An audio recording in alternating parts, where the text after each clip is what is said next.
Hey everybody, it's Master Galengeist here, bringing you my Dragon Quest XI video game perspective. And see, I got it for my birthday on like PS4, but I also wanted to show support for like these kind of games on Xbox, so I recently gotten through the definitive edition on the Series X. And I overall really enjoyed this game. Both times around, actually.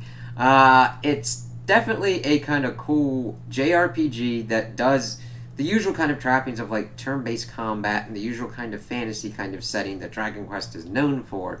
But it's got enough new kind of modern kind of ways to do things that you don't get screwed over on certain kind of things of like random battles or like, well, granted, there are certain boss battles that if you are not prepared, you will get screwed over for. So this is one of the ones where it's like, yeah, you kind of at least want to look at a guide. I mean, you can go in blind a little bit, but know that you're going to get your shit pushed in if you don't know not exactly what you need, but at least a general idea on how to execute. And I want to see more of these kind of games on Xbox, even though Square Enix is being squirrely, and we'll see what kind of goes on, because we don't know what's going on with certain kind of Final Fantasy games. We get certain ones on Xbox and certain ones we don't. But for this game, they did a good job of like doing value add for the definitive edition. Even though in certain instances with like the Echo Chamber in Tickington, which is supposed to be an homage to like Dragon Age games of the past, it does work with doing like sticking you to 2D and everything like that, and like going around and doing the kind of old school kind of stuff. However, it's the random battles that get kind of nutty, and certain boss battles will fuck you up just RNG kind of wise on certain kind of scales. Granted, there are kind of things that'll happen like that in the regular game, but it's like, holy shit. So we'll get into pretty much the stories, pretty much the main stories that we've got, the how the gameplay of it actually is, and like the music. And the biggest kind of draw for me on this game was the story. That's the thing that stuck with me most. And even though it's mainly your kind of typical kind of story, they do it in such kind of unique kind of ways, with great characters that drive it forward. It really goes with the whole, it's simple kind of plot. You mainly are the heroes trying to defeat the Dark One. Alright? That's your basic kind of plot. And then you start to dive into it deeper, and you're like, okay, our hero is the Luminary, brought forth by the World Tree Yggdrasil, and you get more of the kind of Norse motifs that kind of come up throughout, which is really kind of cool. But we see that he was reincarnated, because that's what the World Tree does. You're born, you got your leaf, then your leaf falls, your soul goes back to the tree, and then you get popped back out. The Luminary, is the hero that's usually popped out when Yggdrasil's like, shit going real, Dark One coming out, we need some fucking help here, people. And you're the baby, you got this meeting of kings to kind of see what's going on, but monsters attack, and you get kind of fucked over, and your mom's trying to get you out of there, and actually does a distraction kind of thing. This other kind of little girl, which you find out later is the Princess of Heliodor, is trying to protect you, but she loses you, but then you get found by an old dude that kind of becomes your grandpa. Very kind of reminiscent of kind of Dragon Ball, but like Akira Toriyama, he's usually the character designers for this, is the character designer for this kind of series, and it works pretty well. It's like, okay, so you flash forward till he's like pretty much teen, young adult kind of way in Cobblestone. You kind of like do stuff with your childhood friend Gemma, like going up to this like thing to see the world and understand how big the world is. It's like, okay, that's kind of cool. And Gemma kind of gets a little bit better in the definitive edition, but they really don't do anything with a childhood friend, even though they pretty much make it to be like, hey, here's your character's waifu. It's like, I don't know if I need it, but alright, cool. Now granted, it's not to the point where I'd be like, I'm going to be taking a freaking block of cheese to like take her ass out. She's not like that horrendous of a character. They just don't really do much with her. And while your mom's like, hey, this was found on you, why don't you go to the King of Heliodor and kind of figure out what's kind of going on with that shit. So, you go off, and that's where you start to get introduced to pretty much the gameplay kind of stuff of like turn-based combat. And the thing is, it's not random encounters here. So, here's where it would get kind of nutty. I have played games before that have had those random encounters and kind of detailing and everything going on. And the biggest kind of thing with random encounters is you kind of have to be ready for them, and that you have to go in with a certain mindset. The thing is, the game doesn't really give you that kind of thing between the main game, which you can control it. You can see the fucking thing running around and be like, I either can deal with this or don't want to deal with this. Whereas in the Tickington, you're walking around in certain instances and it's random encounters, and if you're not leveled up enough, these things become slogs and pretty much wear you down, and you're like, I gotta get out, I gotta get my health back up, I gotta level up, I gotta put my points and everything. It gets nutty with that kind of stuff, and there needed to be like either a better kind of thing of like either, no, what I would have rather have them done is try to port it as much as possible and just put the little dudes like they are similarly in the 3D space, and it's just mainly that going back and forth between modern and the old school kind of way. So if you're mainly one of those that are used to the kind of modern where you get to pick and choose how your battles kind of handle out, because otherwise you're just going to get freaking random. I have made no progress and I have not leveled up well enough and I'm just fucking tired of this shit, and then you just bounce. It's going to be a kind of jarring kind of thing. But in the main game, you're going to be like, alright, cool. You're going through, get to Heliodor, start talking with people, you go out to see the king, and this is where it kind of flips its thing. They're like, no, you are not the Luminary, you're the Darkspawn. Yeah, your birth brought forth the Dark One kind of thing. And then they throw you in the dungeon, and they're like, this isn't good. And this is where the first kind of act kind of brings you into a different kind of way. And that, yes, you are the hero, but everybody's pretty much told that you're the villain, and you have to go through like that and kind of dodge certain things. And you then, of course, get introduced to the first of your cadre of people that become awesome for you. Eric, he's like, Seer said I'd find you and I should follow you and do some shit. So you're going through, you're running from dragons and everything, and then you start kind of like going on your quest, trying to find out and get out of this place. And you're pursued by two of Heliodor's top generals, Sir Hendrik and Sir Jasper. Hendrik's more of the kind of brute force, whereas Jasper is more of the tactician. But the thing is, you need to get this kind of orb that Eric had stolen and was like thrown in prison for to begin with. We get some information, we go there, we get that, we get this other kind of stone as well to open this door of departure, and then starts getting out and seeing more of the world of Erdrea. And you get all these different kind of places. You go from Heliodor, which is kind of your typical kind of rolling hills, forest kind of places, and then we get into this Hata region, which is where we start getting introduced to more of our people, of Serena and Veronica, who are the reincarnations of, because they're twins, of the sage Serenica. And we learn that there's an older luminary, of course, that you're the reincarnation of. He had his group of people, Serenica the sage, Morkant the sorcerer, and Drustin the kind of like sword and shield kind of dude, even though the heroes kind of got a similar kind of style as well. But they, of course, pledged to help you out. And it's kind of funny because we see that Veronica got into a kind of sticky situation, and even though they are twins, Veronica is vastly younger and has to deal with everything like that, and she's more the kind of combative of the two, whereas Serena is the kind of healer one. So you got her with the combat, Veronica with the combat magic, and Serena with your healing magic, and you got to make sure you got your compositions right. Eric, of course, is more the kind of rogue, so he's more of the kind of fast dagger kind of dude. Let's see.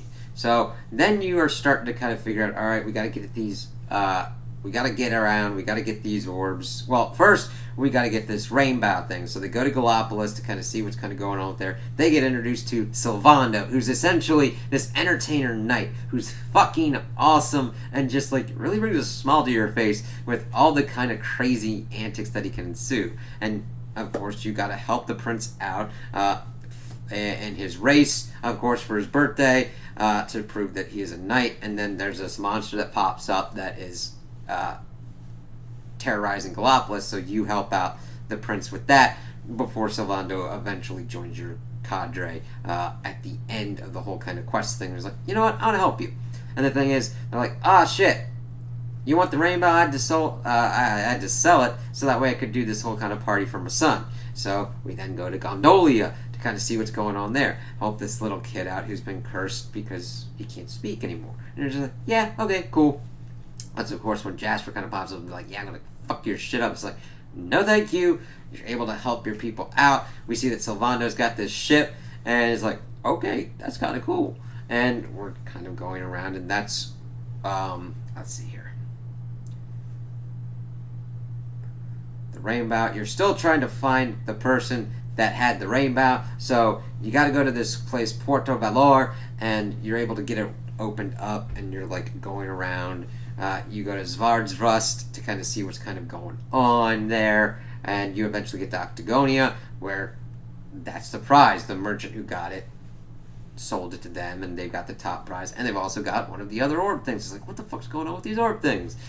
But we get introduced to this dude, Vince, who's the champion of the masked martial arts tournament that goes on, which was an interesting kind of way of doing the kind of martial arts tournament. It really pulls into mind like Dragon Ball kind of stuff with their martial arts tournament, but done its own way that works within a turn-based kind of combat system. Whereas normally you'd probably want a kind of brawler, fighter kind of system to go through that kind of stuff.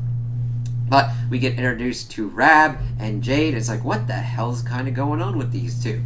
And they, of course, take the rainbow and the orb and have our heroes meet them in Dundrasil. And that's when we get the whole kind of information that Dundrasil was, of course, targeted by monster forces and destroyed, and that this Rab dude is your grandpa, and Jade is the princess of Heliodor. And, of course, Hendrik kind of catches up, but Jade's able to kind of be like, hey, fuck you, man. Stop this shit. And kind of like reads him a little bit of the riot act and is like, hey,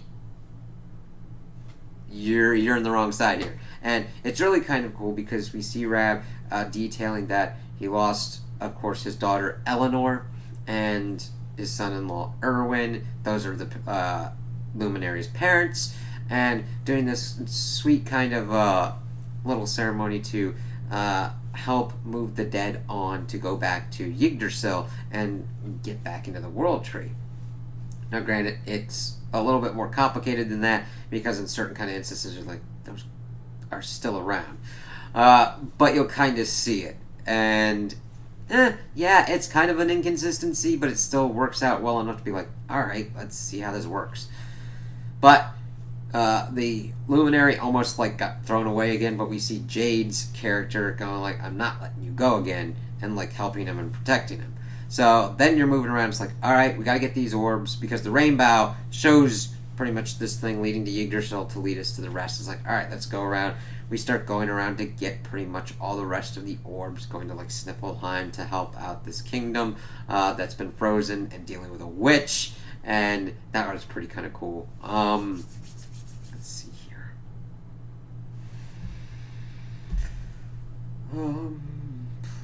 Of course, helping the mermaids in Nautica and getting their kind of orb, also learning about their pearl as well. Let's see, I'm just trying to remember where certain kind of things are. We got Sniffleheim, we got Gallipolis. Hado doesn't get done until kind of later. They didn't really have an orb. Let me see here.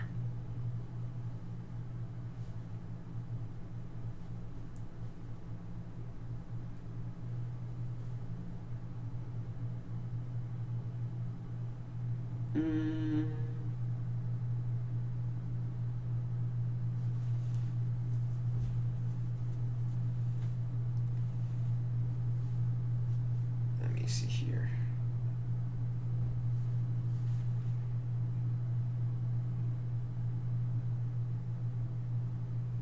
Oh, evidently that's a lot of other kind of stuff as well.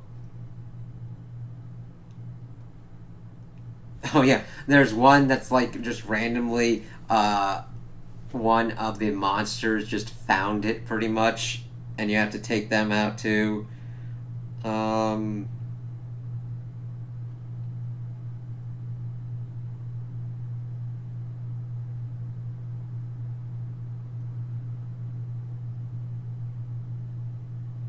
yeah, there.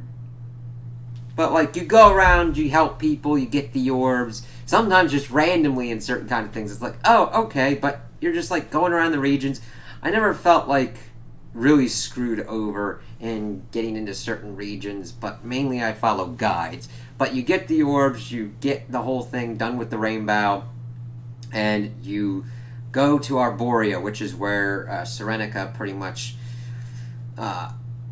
kind of based herself after the Luminaries kind of whole thing, and you're wondering, you get this whole legend about Erdwin's Lantern. He was the other Luminary, and that, he defeated the Dark One, didn't he? But we learned that that's not the case of what exactly happened out to be. And we see that through Arborea, we learn, we go up, we get into the World Tree, and then we get accosted by Jasper, who is working with the Dark One, and we learn that King Carnelian was possessed by the fellow Mordegon, as Rab had pretty much gotten that name as we were going around as well. And because the thing is, we're getting this sort of light, we're like, alright, we're cool, but this is where we get the flip again, where we lose here. And the thing is, the Luminary gets helped and healed by the Mermaids of Nautica, and he goes around, and we essentially have to do, again, we have to get the orbs have then been turned against and used for these spectral sentinels. We have to reform our party and everything. And I know that sounds stupid. It's like, oh god, we gotta do this shit again. But it's changed because the hero failed, and Mordegon took the Sword of Light, corrupted it to the Sword of Darkness, killed the World Tree pretty much, and created this floating fortress in the sky. And you're like, holy shit, we gotta figure out what to do. And that's what he kind of does. And we learned that Hendrik is the hero and has helped build a bastion in Cobblestone, and that all the people in Cobblestone weren't killed because Carnelian had sent Jasper to kind of like deal with Cobblestone, but instead Hendrik vouched for him, had him locked up in Heliodor. But we then work together with Hendrik turn, and it just works out pretty well. And you then start liking his character and understanding his motivations and what he is trying to do.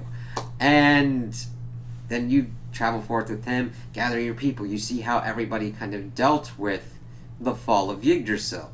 We see that Sylvando pretty much made an army of like smile soldiers. We see that Rab went to get more information and training with his master, Grandmaster Pang from Angela. And the thing is, she died during what was going on with the fall of the World Tree, and Rab almost did the same thing. And the thing is, we also get these interludes that show these kind of things. Jade tried to go help people in Octagonia, but got captured and turned into a monster by this Ooga Booga dude, one of the Spectral Sentinels. Serena has pretty much been wandering around. She's the last one to pretty much get brought back in. Eric lost his memory. We learned the information that the Seer kind of powered him up to get through a certain kind of instance, and that resulted in him losing his memories. But he then gets them back later on. And we learned that Veronica did not make it. She died trying to protect everyone, and that was a hard hit. You're like, damn. So you're going through, you got the Spectral Sentinels down, you're pretty much forging this new Sword of Light, which is a really cool kind of sequence. You're like, we need this to dispel the barrier around the fortress, and then you go in. And this is pretty much like one of the final dungeons, because it's pretty much a 2-act thing, and the 3rd act is post-game. But the thing is, it's a really kind of cool 3rd act, because you're going through, you fight Mordegon, and he's powered up and everything, and we beat him, we get his sword, Yggdrasil is restored, and you're just trying to figure out what's kind of going on, and then you start getting introduced into the 3rd act, which was kind of cool. You could have just ended it there. However, they did a kind of cool thing where it's like, okay, you got screwed over, you lost your friend. And the thing is, that game actively lets you choose. Now, granted, you could just end it there and be like, I'm okay. But I like that they introduced a 3rd act where they let you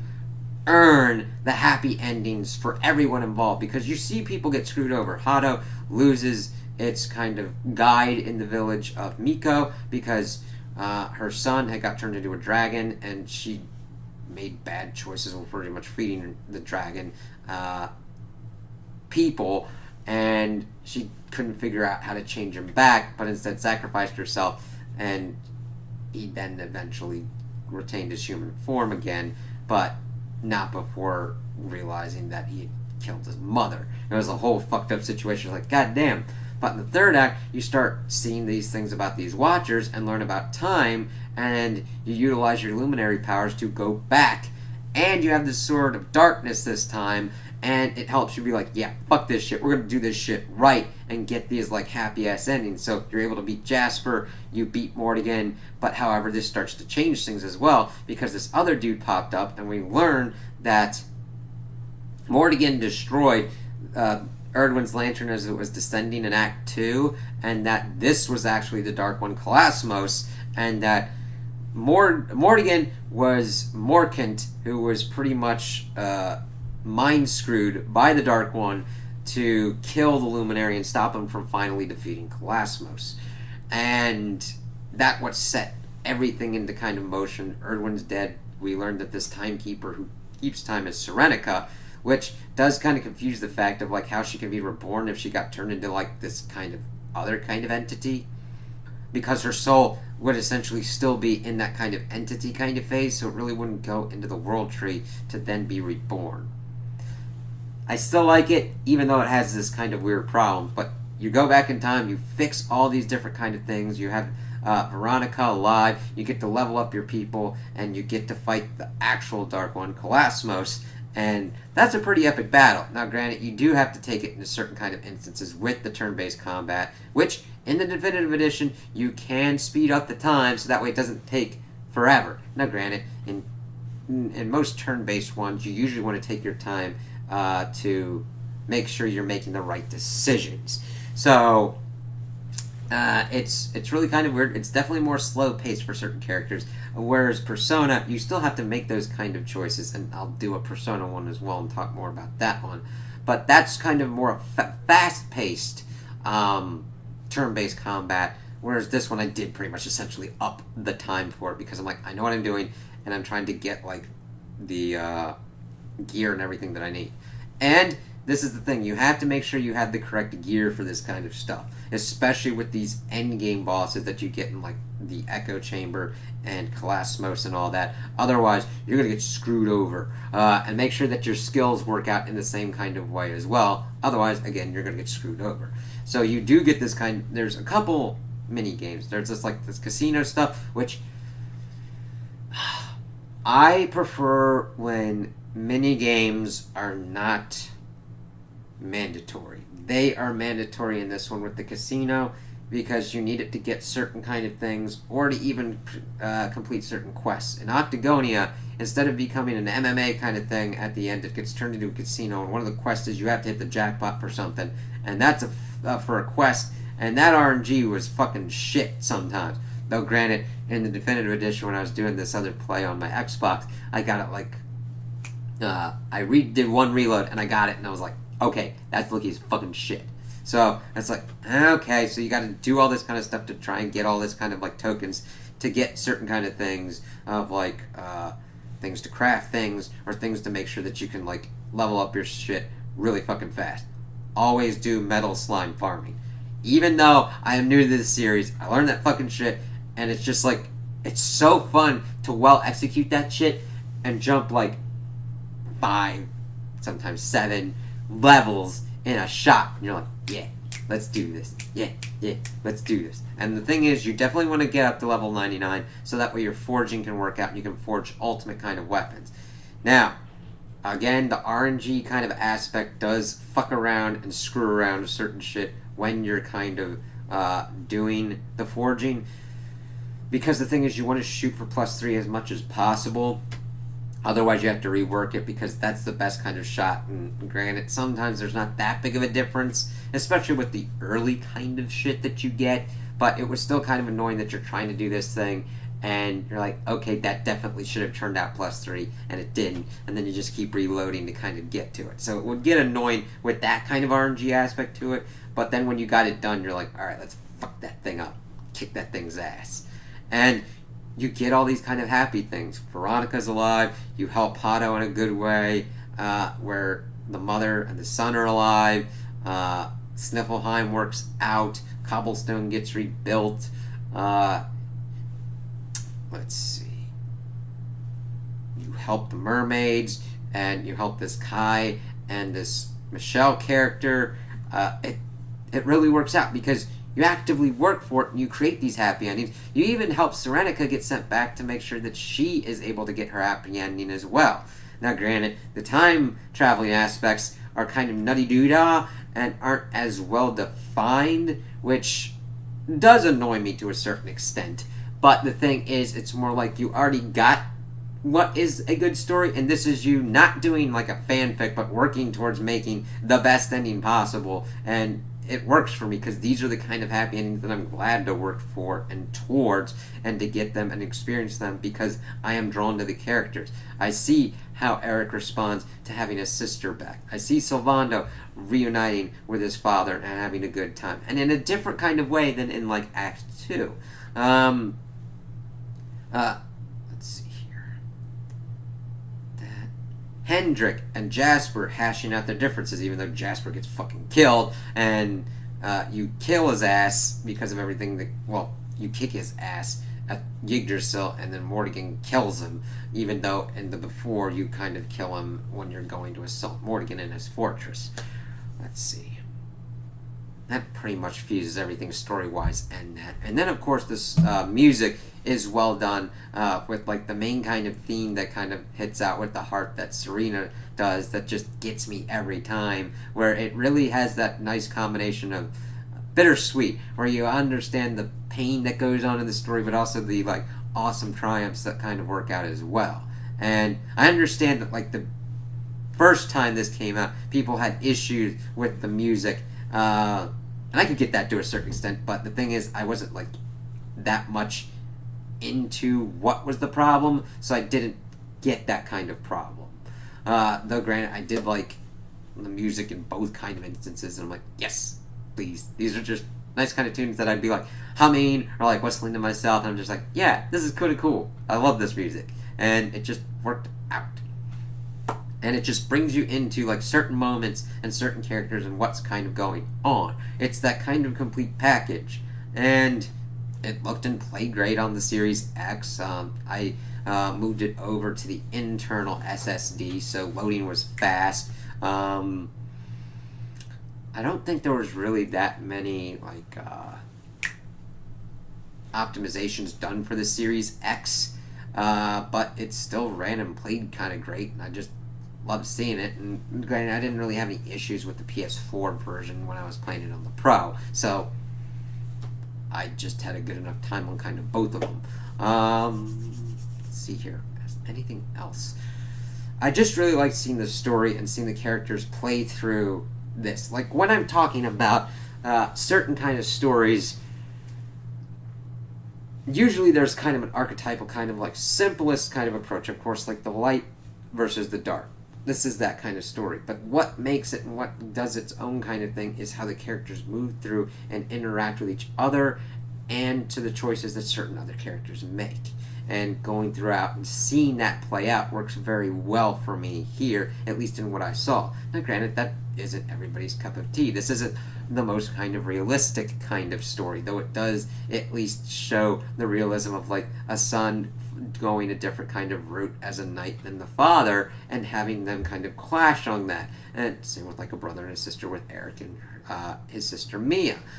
But it follows more the kind of like fairy tale fantasy kind of stuff, and it's very hopeful and bright.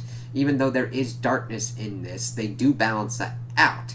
And I could understand where somebody would be like, this is kind of sickly sweet with how you get to certain endings and everything. And even though I don't really agree with that, it is definitely more hopeful and optimistic. And if that isn't your bag and you're more into grimdark kind of crazy ass, like nutty shit, this definitely wouldn't be for you. But it definitely gives you that kind of sense of hope and that things can turn out right if you band together with your friends. It's definitely a lot of power friendship kind of thing, but it doesn't do it illogically, if that makes sense. You do have your friends, and you do prevail because you work together, because you don't try and shoulder these things alone. And it really shows that kind of going through. That yes, these people have strength and power all on their own, but once they're together, they do become this kind of force of change throughout the world of Erdrea. As we see it change up at the end, where Yggdrasil becomes the Yggdragon and talks and links it up to other kind of stories, calling the Luminary now Erdrick, and linking that up with past kind of legends and everything. It's really kind of cool to tie everything like that together story-wise with all the other stories that had come before. And it just really hit home with me. It was like, wow, I really liked this. I really liked how they did this. And it made me a fan of this series, and I would like to play more of these. Now, granted, mainly on this Xbox, but like I'd be open to other kind of stuff as well, because I do have a 3DS and all that to kind of look into other kind of places, and a Switch. But I would definitely recommend this to a lot of people to play. I know it's been on Game Pass for a while, but I usually like physical editions, so that's why I kind of did it. And it was pretty cheap, so I'm like, yeah, okay.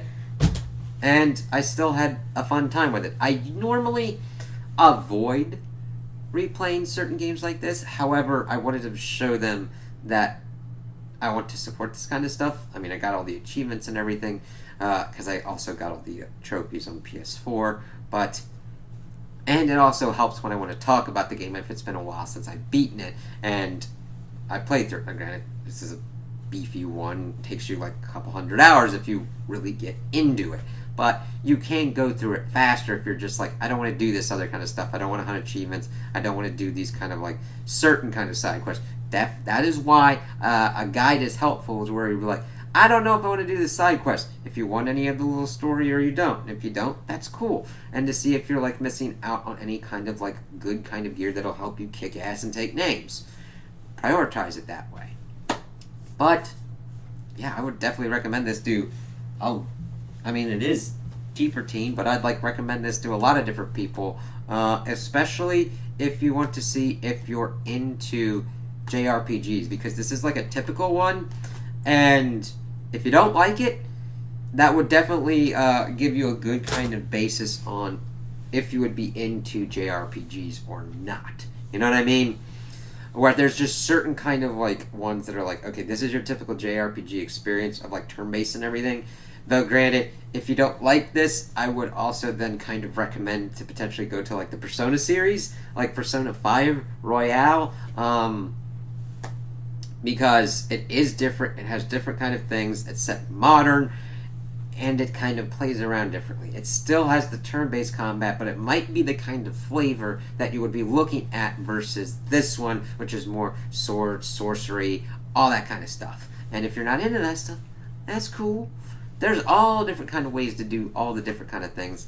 This one just really worked for me, and I just love talking about it and saying that, like, yeah, I enjoyed this, and if you would like to check it out, go for it in whatever way you would like to check it out. Like, if you've got Game Pass, be like, alright, cool. At least, granted, I say that now, but like, tomorrow, newsflash, Dragon Quest XI is now leaving Game Pass. Fuck. But that's an option. I've usually seen it pretty cheap. Now, granted, I don't know how cheap it would be on the Switch or PS4, but that's only if you've got an interest in it. If you don't like it, or you think that it's pretty crap and that it's a shit game, that's cool. That's your opinion. That's alright. I have a different opinion. That's cool, man. No beefs with that.